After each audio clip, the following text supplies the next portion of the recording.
আবার চলে এলাম বাগি 4 এর টিজার নিয়ে কথা বলতে। কেমন হলো টিজার?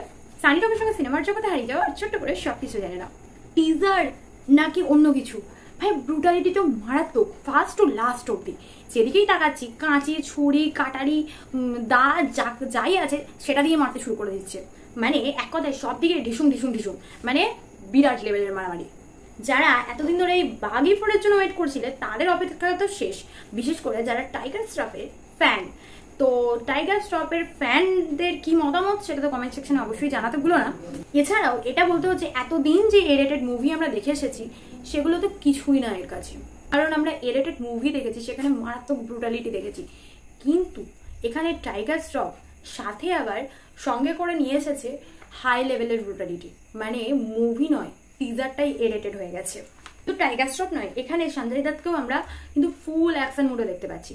তাছাড়া তোমরা যদি এখনো মনে করে থাকো যে অ্যানিমেলি বেস্ট কিংবা মার্কো মারাত্মক ব্রুটালিটিতে চলে গেছে, কিছু না, ওগুলোর থেকেও সমস্ত কিছুকে হার মানিয়ে দিয়েছে কিন্তু এই টিজার। শুধু কি হিরো আর ভিলেন, ওসব গুলি মারো, এখানে হিরোইনও মার কাটারি। সিরিয়াসলি মারছে, মেরে এক হাতে করে তুলছে আবার ফেলে দিচ্ছে, মানা যায় এটা? মানে সিরিয়াসলি প্রো ম্যাক্স তো হয় আমরা আগে দেখেছি এবং জেনেওছি, কিন্তু এটা তো শুধু প্রো ম্যাক্স না, এটা ট্রিপল প্রো ম্যাক্স। টিজার যদি এই লেভেলে হয় তাহলে মুভি কোন লেভেলে যেতে পারে কোনো আইডিয়া? তবে এখনকার প্রেজেন্ট সিচুয়েশনে দাঁড়িয়ে 2025-এ দাঁড়িয়ে যদি কোনো ইন্ডাস্ট্রি কোনো মুভিকে দাঁড় করাতে চায় কিংবা সেই লেভেলের হাইপ আনতে চায় কিংবা অডিয়েন্সের দৃষ্টি আকর্ষণ করতে চায়, তাদের কাছে 3টে অপশন খোলা থাকে।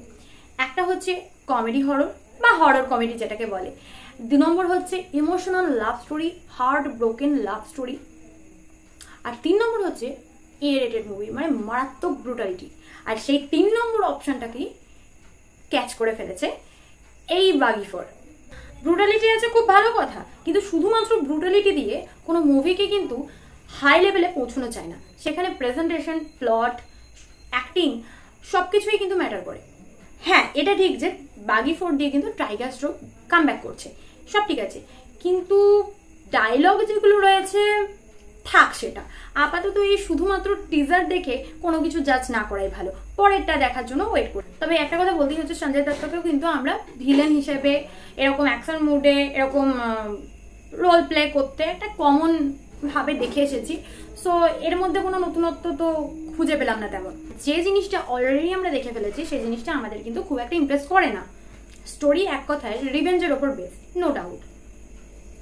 তবে টাইগার শ্রফকে আমরা যে মুভিতে যে স্টাইলে দেখে এসেছি, অবভিয়াসলি এই মুভিতে কামব্যাকটা তার একদম, তার যে মুভিগুলো আমরা দেখেছি সেখান থেকে পুরো ভিন্ন প্যাটার্নের, স্টাইলটাও ডিফারেন্ট। তবে যেভাবে প্রত্যেকটা ব্রুটাল সিনকে প্রেজেন্ট করা হয়েছে, এটা মনে হবে যে আমাদের দেখা মানে অনেকগুলো এ-রেটেড মুভিকে একসাথে মিক্সড করলে বা সেখান থেকে কিছু কিছু পার্টকে যদি কপি করে তুলে আনা হয় তাহলে ঠিক এরকমটাই লাগবে। আই হোপ শুধুমাত্র ব্রুটালিটি না, বাকি সবকিছু দিয়েও মন জয় করবে, সেটা হলে তো খুবই ভালো হয়। তো মুভি আসছে খুব তাড়াতাড়ি 5 সেপ্টেম্বর 2025।